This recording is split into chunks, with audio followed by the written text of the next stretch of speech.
Bonjour, je suis une femme d'une quarantaine d'années résidant à Los Angeles. Il y a eu un moment où je me suis sentie émue en regardant un film. Vers la fin, une mère rend visite à un jeune homme qui a été accusé à tort de quelque chose qu'il n'a pas fait. Elle lui dit « Tu n'as pas de mère ?»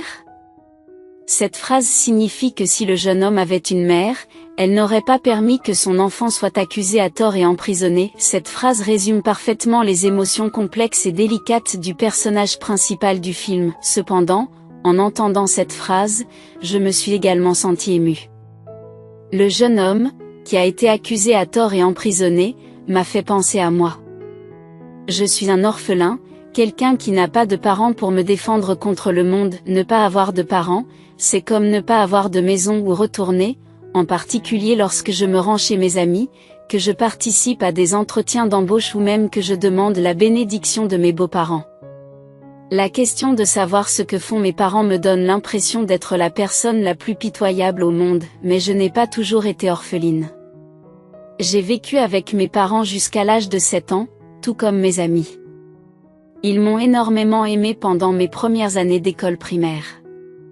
Il y a eu une journée d'enfant fatidique qui a tout changé. Nous sommes allés à Disneyland en famille, profitant des manèges et des festivités. Ce fut une journée inoubliable, remplie de joie et de rire. Sur le chemin du retour, dans la voiture, je me suis endormie sur la banquette arrière. Mon père conduisait et ma mère était assise à côté de lui. Ils étaient en pleine conversation. Lorsque je me suis réveillée, je me suis retrouvée dans un lit d'hôpital, souffrant de douleurs atroces dans tout le corps. La douleur était si intense que j'avais l'impression d'avoir été frappée avec un bâton. Chaque respiration était laborieuse et ma poitrine souffrait énormément. J'avais l'impression d'être au bord de la mort. Mais ce qui m'effrayait encore plus, c'était l'absence de mes parents à mes côtés. Ils étaient toujours restés avec moi, même lors de maladies bénignes. J'ai donc demandé à une infirmière où se trouvaient mes parents. Sa réponse a été évasive et elle n'a rien dit. Peu après, on a fait venir un policier. Il a semblé hésiter, mais a fini par m'annoncer la terrible nouvelle. Mes parents avaient tragiquement perdu la vie dans une collision frontale avec un conducteur ivre. J'étais le seul survivant, je n'arrivais pas à croire ce que j'entendais. Il y a quelques instants, mes parents étaient devant moi, en pleine conversation. Comment ont-ils pu soudainement disparaître, me laissant seule? J'avais l'impression d'être dans un cauchemar, quelque chose dont je me réveillerais et que je trouverais irréel. J'ai cligné des yeux et j'ai ressenti une douleur vive et réelle, confirmant qu'il ne s'agissait pas d'un simple rêve. Pourtant, tout semblait surréaliste, comme si mes parents allaient franchir la porte de la chambre d'hôpital d'une minute à l'autre, mais ils n'ont pas pu, car après leurs funérailles, je suis devenue orpheline. Ma nouvelle résidence était la maison de ma tante à Los Angeles, qui est ma tante par une mère différente de celle de mon père. Nous ne nous étions jamais rencontrés auparavant. Avant d'entendre les paroles de l'officier de police, personne ne pouvait s'occuper de moi et il prévoyait de m'envoyer dans un orphelinat. Cependant, ma tante s'est présentée à l'improviste et a proposé de m'accueillir. Elle n'était même pas mariée et je n'arrivais pas à croire qu'elle avait accepté cette responsabilité. C'est ainsi que je me suis retrouvée à vivre à Los Angeles avec ma tante, une étrangère pour moi, pendant qu'elle s'occupait de gérer l'argent de la vente de la maison de mes parents, leurs économies et l'argent de l'assurance. Nous avons connu des difficultés financières pendant cette période. Lorsqu'ils ont appris que l'argent de l'assurance était substantiel, mes proches, qui avaient initialement refusé de me soutenir, se sont rués sur la maison de ma tante. Cela a donné lieu à de vives disputes et même à l'intervention de la police. Pour échapper au chaos provoqué par les proches, ma tante et moi avons dû nous déplacer fréquemment. Une fois, ils ont même perturbé mon école et ont fait une scène, si bien que tous mes camarades de classe ont appris mon statut d'orpheline. Je me sentais exposée, comme si j'étais nue au milieu d'un terrain de football. Cependant, ma tante a engagé des avocats et a obtenu une ordonnance restrictive contre les membres de la famille, ce qui nous a permis de nous libérer de leur brimade. Ma tante avait toujours été réservée, ne montrant que rarement ses émotions. Bien que nous vivions ensemble, nous ne nous parlions guère. Elle ne disait que ce qui était nécessaire. Notre résidence commune ressemblait plus à un dortoir, un endroit temporaire que je devais quitter quand je serais prête. Ainsi, lorsque le moment est venu pour moi de partir à l'université, je l'ai fait sans aucun regret. Depuis, je ne suis pas retournée chez ma tante à Los Angeles, car je vis de façon indépendante à Stanford. De temps en temps, ma tante me rendait visite, mais nous ne faisions que dîner au restaurant avant de nous séparer. Lorsque j'ai commencé à sortir avec quelqu'un, ce qui a conduit à mon mari actuel, même ces dîners ont cessé. Mon mari travaillait dans la même entreprise que moi et nous nous sommes croisés alors que nous travaillions ensemble sur un projet. Nous avons développé une relation romantique. Il était l'aîné d'une fratrie de 3 enfants et était autonome. Depuis qu'il est entré à l'université, il a dû payer ses frais de scolarité et subvenir lui-même à ses besoins.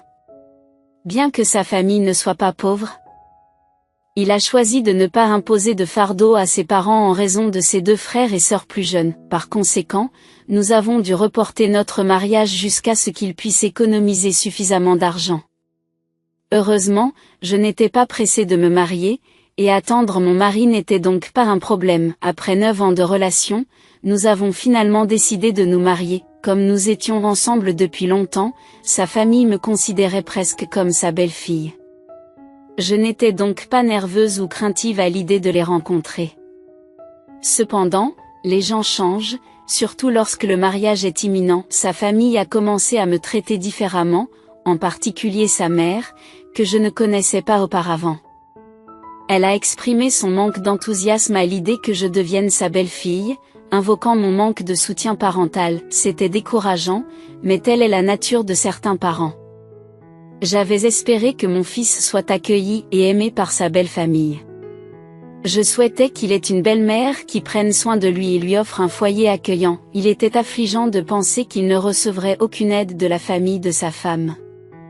J'étais profondément bouleversée. J'espère que vous comprenez que ces sentiments m'habitent depuis 9 ans. Pendant cette période, j'ai acheté des vêtements et des produits de beauté pour elle pendant les 4 saisons. Elle a accepté ces cadeaux sans se plaindre. Aujourd'hui, cependant, elle ne m'aime pas parce que je suis orphelin.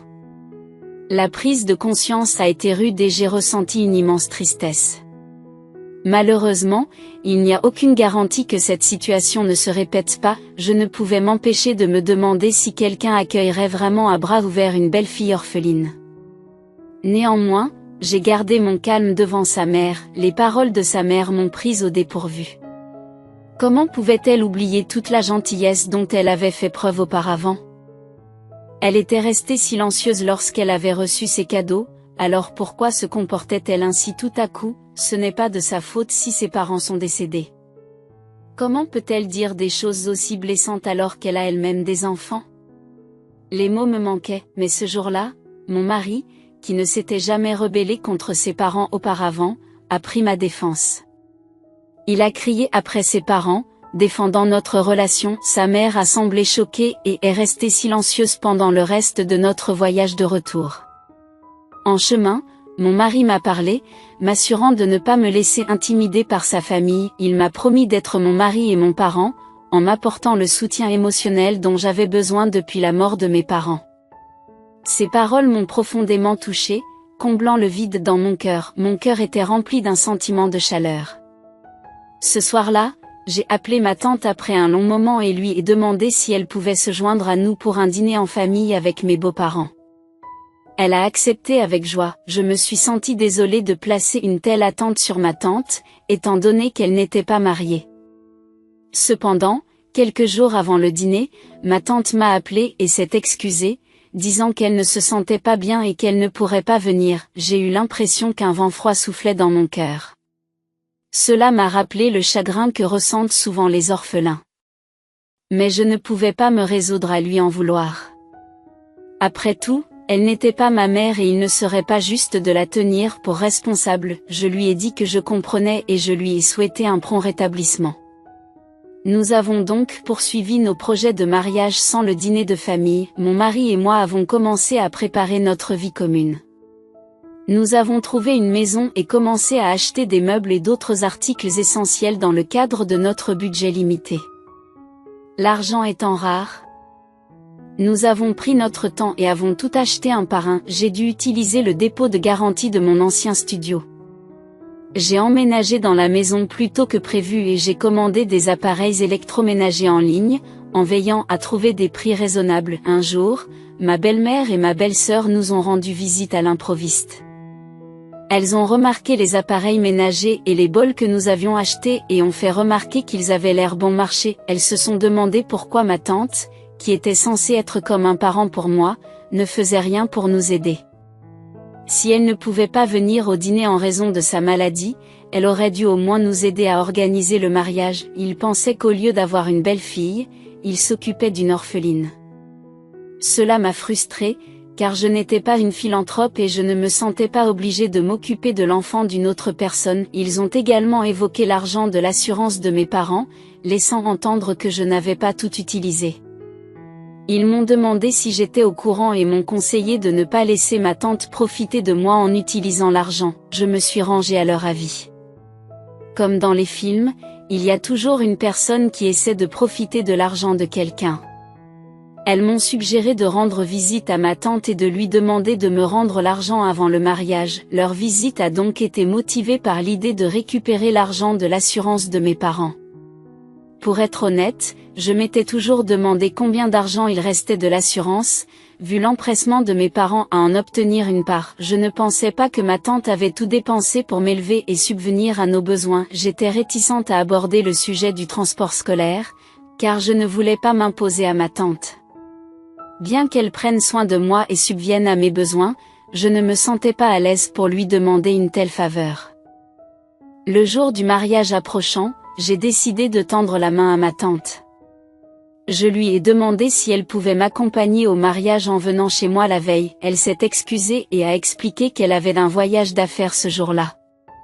Elle a exprimé ses regrets et a proposé d'envoyer de l'argent comme cadeau de mariage, suggérant que je l'utilise pour ma lune de miel.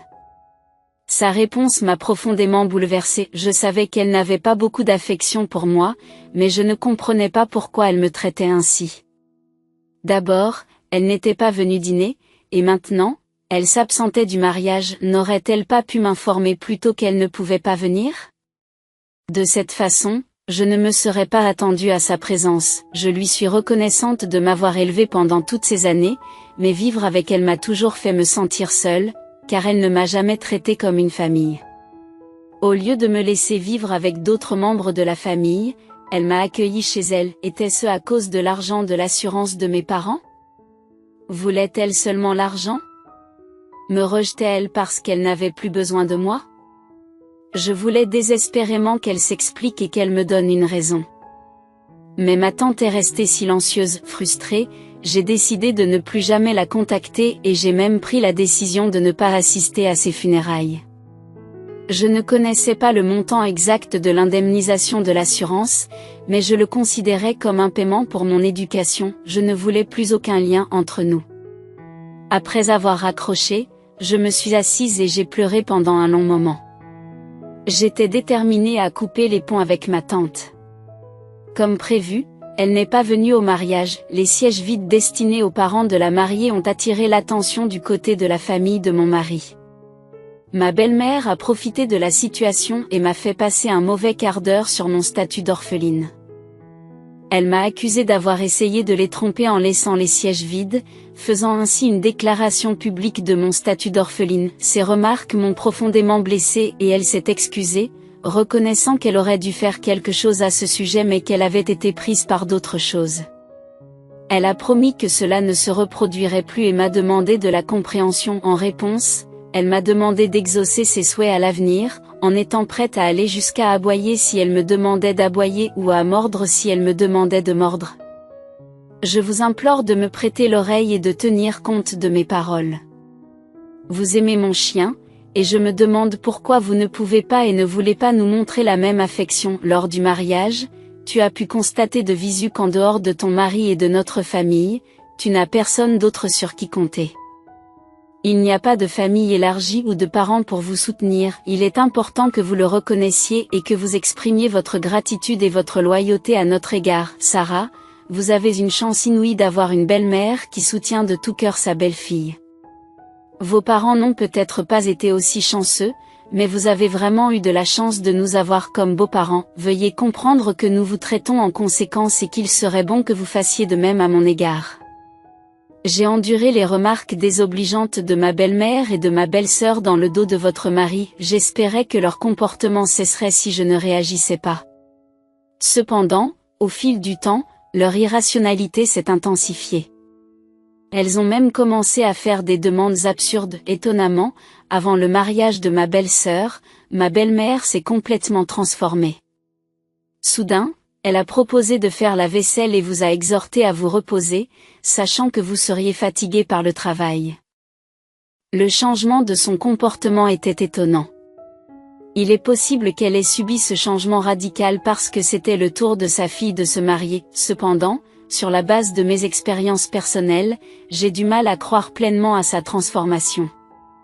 Je savais que ses actions avaient des arrière-pensées, et comme prévu, j'ai fini par découvrir la raison de son comportement. Quelques jours plus tard, ma chère, au fait, vous êtes-vous renseignée sur l'argent de l'assurance dont nous avons parlé précédemment? Combien reste-t-il à votre tante? Camilla, ne tenez pas compte de l'argent qu'elle a dépensé pour mes frais de subsistance et d'éducation. Même s'il lui reste de l'argent, je ne peux pas me résoudre à lui demander de me rembourser. Le soutien qu'elle m'a apporté et l'éducation qu'elle m'a donnée tout au long de ces années sont plus que suffisants. Hélas, mon Dieu! Que insinuez-vous? Croyez-vous qu'il s'agit d'une somme insignifiante? 2 vies ont été perdues, et le dédommagement offert par l'auteur de l'infraction aurait été substantiel.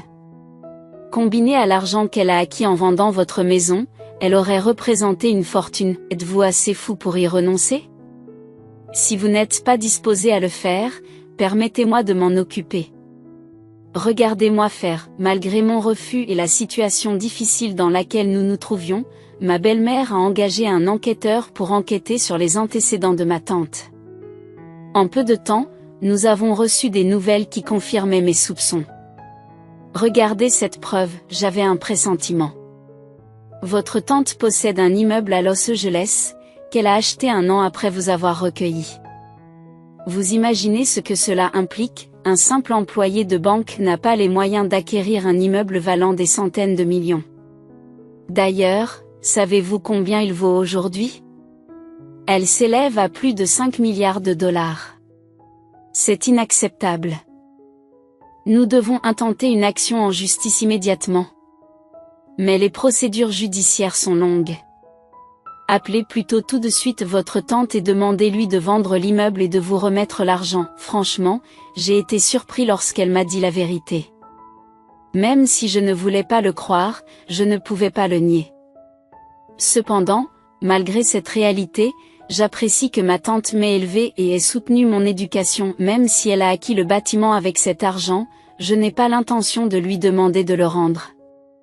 Elle m'a traité comme si j'étais la sienne, ne ménageant jamais son temps lorsque je vivais avec elle. Il vaut donc mieux laisser tomber. Qu'est-ce que vous insinuez exactement? C'est moi qui m'occupe de toi maintenant.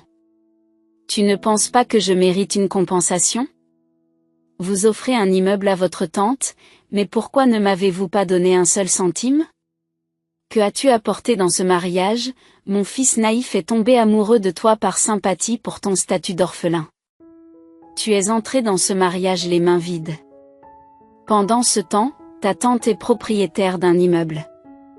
J'ai besoin d'un soutien financier pour le mariage de ma fille. Va donc demander de l'argent à ta tante. Ma belle-mère, furieuse, a exigé que je prenne l'argent chez ma tante. Incapable de le supporter plus longtemps, j'ai confié à mon mari ce qui s'était passé. Il s'est immédiatement rendu chez ses parents et a fait une scène. Par la suite, ma belle-mère a cessé de parler de l'argent, mais ces brimades n'ont fait que s'intensifier avec le temps. Vous attendez de moi que je m'occupe de votre fille pendant sa convalescence après l'accouchement? Et mon travail? Vous avez des vacances d'été et vous pouvez planifier en conséquence l'accouchement de ma belle-sœur. Il est prévu qu'il s'agisse d'une césarienne, donc la date ne changera pas. J'ai entendu parler d'autres belles-filles aînées qui ont soutenu financièrement leur belle-sœur pendant le postpartum. Mais vous avez perdu un bâtiment d'une valeur de 5 milliards de dollars au profit de votre tante, et vous ne pouvez pas en dire un seul mot, à quoi suis-je censé m'attendre? Vous devriez au moins gérer efficacement votre temps pour vous acquitter de vos responsabilités. Vous ne pensez pas que c'est le cas? Ne vous donnez pas la peine d'impliquer votre mari dans cette affaire, faites votre choix et occupez-vous de votre belle-sœur. Vous finirez par avoir un enfant vous aussi, alors pensez à cette pratique. Vous comprenez, après le dernier incident, ma belle-mère, encore bouleversée, a insisté sur le fait qu'elle ne reculerait pas cette fois-ci. Elle m'a posé un ultimatum, je devais choisir entre payer les soins postnatals ou m'en occuper moi-même, c'était une demande absurde, mais je ne pouvais pas l'ignorer. Alors que le fardeau pesait lourdement sur mon esprit, mon mari a reçu un appel téléphonique tard dans la nuit. Surpris, il s'est précipité dans la salle de bain pour répondre, j'étais dans ma chambre lorsque le téléphone a sonné. J'ai répondu à l'appel et peu après, mon mari est sorti de la chambre avec une expression sérieuse sur le visage. Nous devons aller à Los Angeles, dit-il, ta tante vient de décéder, ces mots m'ont ramené à la réalité. Malgré ma décision de couper les ponts avec elle, ma tante, qui m'avait élevée et qui était ma seule famille, était décédée. Cela me paraissait étrange, c'est moi qui aurais dû recevoir l'appel, mais pourquoi mon mari l'a-t-il reçu à sa place? D'où venait l'appel? Comment connaissait-il son numéro? Mon mari m'a alors expliqué ce qui s'était passé. Il avait rencontré ma tante devant la chambre sur le toit où j'habitais, peu de temps après que nous ayons commencé à nous fréquenter. Ils étaient restés en contact à mon insu, ma tante s'était inquiétée de mon bien-être et avait envoyé à mon mari 50 millions de dollars pour nous aider à acheter une maison. Elle m'avait également parlé d'un immeuble à Los Angeles qu'elle avait acheté pour protéger l'indemnité d'assurance de mes parents contre mes proches qui essayaient de la leur prendre. Ma tante avait l'intention de me donner l'immeuble le moment venu, en demandant à mon mari de veiller à ce que cela se produise si quelque chose lui arrivait. Elle a demandé à mon mari de me cacher tout cela. Malheureusement, ma tante était malade. Elle s'était effondrée avant notre dîner et on lui avait diagnostiqué un carcinome péritonéal. Son état était si grave qu'elle n'avait pas pu assister au dîner et avait dû subir une intervention chirurgicale immédiate. Elle avait fait de son mieux pour se rétablir à temps pour notre mariage, mais le cancer s'était propagé trop rapidement. Elle ne voulait pas que je sois au courant de sa maladie et voulait m'épargner toute épreuve avant mon mariage. Si j'avais su, j'aurais partagé sa douleur. Je me suis excusée auprès de mon mari pour le ressentiment que j'avais éprouvé à l'égard de ma tante et pour ne pas avoir reconnu l'amour et la protection qu'elle m'avait toujours apporté. Submergée par les émotions, j'ai décidé de retourner dans la maison de Los Angeles que j'avais abandonnée dans le passé. Après avoir assisté à ses funérailles à Los Angeles, je me suis rendue chez ma tante pour trier ses affaires. La maison que j'avais quittée il y a tant d'années n'avait pas changé, je me souviens que la chambre était bien rangée lorsque j'y ai séjourné, tout comme elle l'était lorsque je l'ai quittée. Peut-être ma tante voulait-elle que je lui rende visite et que je range ma chambre de temps en temps, je suppose qu'elle la gardait ainsi pour que je ne me sente pas mal à l'aise lorsque je rentrais à la maison. Lorsque mes pensées en sont arrivées à ce point, j'ai senti une vague de chaleur dans mon cœur, qui a fait couler des larmes sur mon visage. Ce jour-là, chez ma tante, après l'enterrement, j'ai pleuré de chagrin et de nostalgie. Ma belle-mère était avec moi à la maison et m'a félicité en me disant que le ciel était de mon côté, il s'était occupé de tout ce qui concernait ma tante. Avez-vous reçu les documents nécessaires? Savez-vous à combien s'élèvent les droits de succession? Dès qu'elle a vu mon visage, ma belle-mère a abordé la question de l'immeuble, avec une expression méchante dans les yeux. Je n'arrivais pas à croire ce qu'elle venait de dire, comment pouvait-elle dire félicitations quand quelqu'un était décédé, surtout quand on sait que c'est ma tante qui m'a élevée? Elle aurait pu au moins lui souhaiter de reposer en paix, même si elle ne le pensait pas, comment peut-elle trouver approprié de dire félicitations, et comment dort-elle la nuit? Est-elle ici pour exiger que j'utilise l'argent de l'immeuble pour les soins postpartum de sa fille? Ou suggère-t-elle que je vende l'immeuble pour la remercier de m'avoir accueillie en tant que belle-fille orpheline? Pourquoi continue-t-elle à me traiter de la sorte, alors qu'elle est techniquement orpheline elle? Aussi, pourquoi me traite-t-elle d'orpheline et me manque-t-elle de respect? Nous n'avons pas de parents toutes les deux, Alors pourquoi me dérange-t-elle autant? Écoute bien, à partir de maintenant, tu ne dois plus être grossière avec moi. Si tu le es, je te traiterai de la même façon. Et ne vous avisez plus de mentionner l'immeuble de ma tante. Ni vous ni votre fille ne recevrez un seul centime de cette propriété, vous me comprenez? Après avoir évacué ce que j'avais gardé à l'intérieur, je suis entrée dans la chambre. J'étais tellement bouleversée que mes doigts tremblaient. Ma belle-mère ne me traitait plus d'orpheline, non pas à cause de moi, mais parce que mon mari y avait mis fin. Il lui a dit que si elle me traitait d'orphelin ou si elle abordait à nouveau le sujet de mon statut d'orphelin, il lui couperait les vivres. On dit que les mères écoutent leurs fils lorsqu'ils vieillissent, et cela s'est avéré vrai. Par une série d'événements, je suis devenue du jour au lendemain propriétaire d'un immeuble de 5 milliards de dollars. La belle-mère qui m'avait demandé d'être un chien fidèle à la belle famille était devenue un chien chassant un poulet sur le toit. On dit souvent que la vie a des hauts et des bas, mais je n'aurais jamais pu imaginer que cela m'arriverait. Aujourd'hui, je pense à ma tante. Je devrais aller lui rendre visite et discuter avec elle. Je vivrai pleinement ma vie en l'honneur de ma tante, qui a toujours été à mes côtés. Merci d'avoir écouté mon histoire. Prenez soin de vous et restez en bonne santé. Si vous vous sentez optimiste et satisfait, exprimez vos mots d'encouragement et vos conseils judicieux dans la section des commentaires. Vos commentaires et vos abonnements m'aideront grandement. Je vous souhaite à tous une journée fantastique, y compris à ceux qui viennent d'horizons différents.